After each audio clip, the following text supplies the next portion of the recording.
Madeline had just returned from her trip to Boston.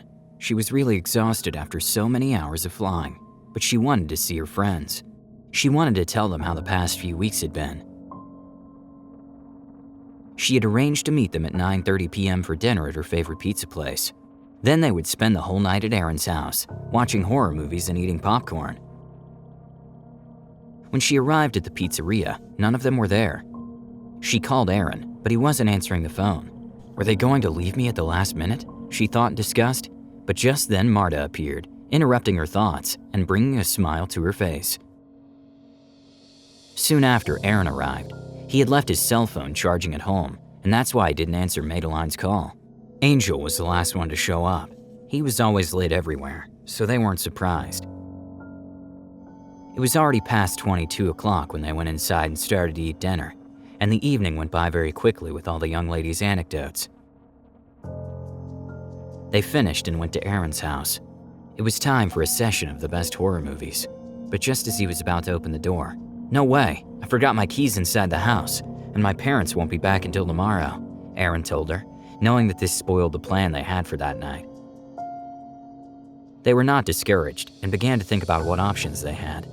It was late, and they had all given notice that they wouldn't be sleeping in, so they wanted to make the most of it. Marta came up with an even creepier idea than the initial one: sneak into the cemetery and spend the night there. Everyone thought it was a great plan. It was close by and really scary. It was already past midnight when they arrived. Everything was absolutely silent, and the wind was blowing strongly. The big gate that closed the entrance prevented them from passing, but they managed to enter the cemetery. At that moment, they knew they would not be able to leave until the next morning. From inside, the wall was too high, but that was no problem. They wanted to spend the whole night. There, the atmosphere was heavy. The cold dominated the place, and the sinister tombstones seemed to haunt them. They wandered for hours, trying to scare each other and playing jokes. They were starting to get bored, but Madeline had an idea to increase the tension. They would leave their cell phones on a large statue in the center of the cemetery, divide into two groups, and return to that spot at sunrise. They all agreed. Aaron and Madeline left on one side, Angel and Martha on the other. The wind was getting stronger and stronger, so Madeline suggested taking shelter in a pantheon. She was starting to get tired and cold. It had been a very intense day. They huddled together waiting for daybreak. In the meantime, Angel decided to play a joke on Marta. He told her to look at the strange inscription on a tombstone.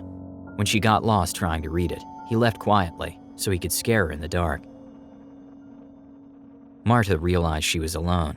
"Stop it, it's not funny," she reproached him. But no one answered her, and she began to get nervous. Suddenly, she heard a noise, as if two stone slabs were moving.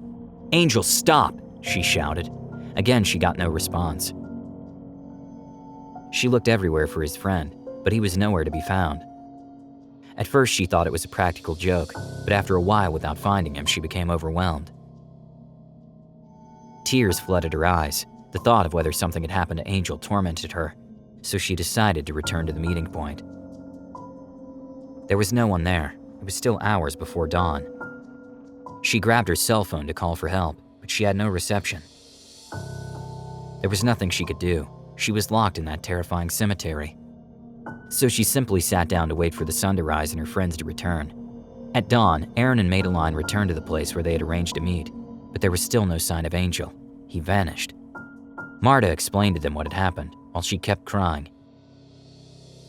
They looked for him all over the cemetery, but in vain. They tried to call on the phone to report the disappearance of their friend, but everyone was still without reception. They were locked up, desperate, not knowing if they would ever see him again.